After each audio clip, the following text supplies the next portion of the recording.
Немата морска царица, чита Александар Станојков. Една баба си немала ни дете, ни коте.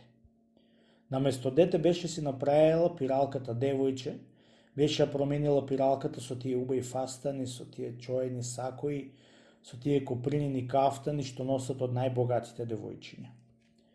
Ката утро и вечер бабата варела босилјук и со водата босилкоа прскала дворот и сокакот за да мирисат убаина. Син му од царот ката утро и вечер врвел пред портата од бабата за да оди на чешма да напива коњо со вода. Се чудел сам со себе, оти да мириса толку убаво пред куќата од бабата. Денеска, утре, поминале бајаги дни, што најпосле царски син се престрамил и му влегол у бабата да ја прашат заошто мириса толку убаво куќата незина и посокакот од куќата. Ќе те прашам, бабо, нешто, ја рекол царскиот син, ама право сакам да ми кажеш. Заошто ти мириса толку куќите и сокакот твој убаво? Ќерка ми се мочат, честити царе, му рекла, и од мочот неизин толку убаво мирисат. Ами не е возможно, му ли, бабо, ја рекол царскиот син. Да ја видам во лицето ќерка ти? Лицето неизино е сонце огреано, му рекла бабата. А ако ја видиш, веднаш можеш да се помериш, ами дојди по една недела и ќе ја видиш само малиот прс, да тога и ќе веруваш за незината убаина. Целата недела прсто во уста што го држала бабата и го шмукала, таа го обелела бел како книга. Дошол царскиот син да му види прсто од девојчето на бабата. Бабата влегла в куќи и го проверила прсто низ една пукнатица од една штица од вратата, за да ја го види царскиот син. Кога ја го видел царскиот син, се зачудил на белотијата од прсто и од кога излегла бабата од куќа надвор, изваил позлатениот прстен и ја го дал на бабата, за да му сврши ќерка за невеста. Кога разбра татко му царскиот син, многу го кара и го одвраќа да не ја земат од бабата ќерка, при се што била лична, чунки не му давала честа да земите од една баба сиромашка, ами лели сакал да се жени, ќе му земало некој си цар ќерка, ем лична, ем богата. Арно, ама ич ти слушал син му од царот. Ја од бабата ќерката ќе ја земел, ја ќе умрел. Најпосле, виде, не виде, канди се и татко му од царскиот син за ќерка од бабата да ја земит невеста. Дошол денот, свадба ќе праеле. Собрал царскиот син сватој и отишол да ја земит ќерка му од старата. Ја заклучила старата пиралката во еден ковчег и го кренала ковчегот на рамо таа да го носите. Оделе и дошле на мостот што ќе врвеле преку море и сторила бабата ќе се препна и му падна ковчегов в море. Спискала што да и тече грло. Леле, јас сирота што ми се стори, ми се ода и ќерка ми, аман честити царе, брго клај пливци да ја изваат ќерка ми оти и јас ќе се врлам најпосле в море. Леле, јас сирота што ал ме најде.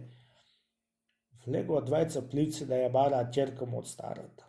Барале пливците девојче, не можеле да го најдат. Бре вамо, бре тамо, нуркале под море и за късметот од бабата беше виделе во едни сари една жена кај си чешлала едно девојче, толку лично што од челото сонце греало, од градите месечина, од двете раменици, две звезди деници, а забите ја беа од светливи бисери. Еве го девојчето, беа рекле пливците, од бабата што при друга баба кај ошло. Кротко беа влегле во одајата кај девојчето и беа го грабнале за раце. Аман, бре, браќа, му рекла старата, заошто ми го грабате девојчето? Го грабаме, стара, му рекле пливците, оти цара ја има свршена и сега свадба прави, вечер ќе ја венчат. Видела старата оти не можела да ја отми ќерка си од пливците, беше ја променила во најубаите алишта, му дала 3 лушпи од риба, за да ја бидат 3 измеќерки и ја испрати од море надвор. Кога ја донесоа пливците при царскиот син, се зачуди на убајната неизина. Се расчуло по целиот град неизината убајна, дотрчало мало и големо да ја видат. Ја венча царскиот син за невеста. Од кога поминале неколку дни, Царскиот син е зборувал нешто за и таа да му одговори, арно ама таа не била возможна да му одговори. Се со ишарет му зборувала како да била нема. По време царскиот син беше се преженил за една друга девојка, што да не е нема, а првата беше ја клал во еден сарај и беше ја дал јадење и пиење колку е душа сакала. Втората царица се смилило да појде кај првата, да ја види личотата. Мајко му ја рекла на Секрваја втората царица: ќе појдам кај првата нема царица да ја видам. Појди, ќерко, ја рекла Свекрваја. Пошла втората царица и многу убаво ја пречекала, ама немски со ишарет ја зборувала. Клала тавата на огнот и од кога зоврела водата, пробуричкала со рака во водата и се сторила на риба што никој не беше видел. Направила секакви манџија, нагостила на месницата и ја испратила. Идење дома втората царица и клала и таа тавата да направи риба со рака, арно ама си попарила раката и од тој себе си умрела. Пак се преженил син му од царот и зел треќа невеста. И таа посакала изинот Свекрваја да оди при првата царица да ја види личотата. Немој мори, ќерко, ја рекла Свекрваја, оти и другата невеста отиде и од тој себе си умре. Не ја послуша Свекрва си треќата невеста и му појде кај првата. И неа беше ја пречекала уште поарно од другата. Клала котело и од која зоврела водата беше пробуричкала со рака и беше се направило едно јагне саде за ќеф. Направила секакви манџија, нагостила и ја испратила. Ошла дома и веднаш клала и таа котело да направи јагне и таа се попарила и си умрела. Остана пак царскиот син вдовец. Ах, пусти късмет што сум имал јас, си рекол царскиот син сам со себе. 3 жени да земам и од ние една аир да не видам. Како гледам, пак немата ќе ќердо сам.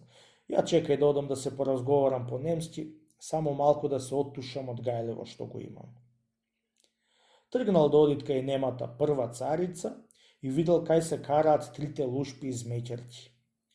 Се закрил царев син зад чешма да слушат што ќе речат. Мори сестри, рекла помалката, тепајте ме лели сум помала, ама кога не знај царот да ја преколни царицата за мајка што е во морето да му прозборуват, да после да видите вие кога ќе ве наклеветам на царот и тој вас да ве тепат. Едно чутие збори царскиот син од малата лушпа и со радост влегол при немата царица. Жити мајка ти што е во морето, ја рекол, те проколнувам, царице моја, проговори. Ов, честити царе, му рекла плачејќи, како не ти текне уште во првата вечер да ме преколниш за мајка ми што е во морето, чунчи така таа ме преколна кога ме испрати од море надвор. Клетва ти давам, рече, ќерко, ако проговориш, дури не те преколнат жити мајка ти што е во море. И ако не ти речат така, дури да умриш да не проговориш. Така ме преколна мајка честити царе, затоа јас не зборував. Дали ме преколна сега, ти имај ме за верна царица. И од тој саат си живеаја царе и царицата, како што рекол Господ.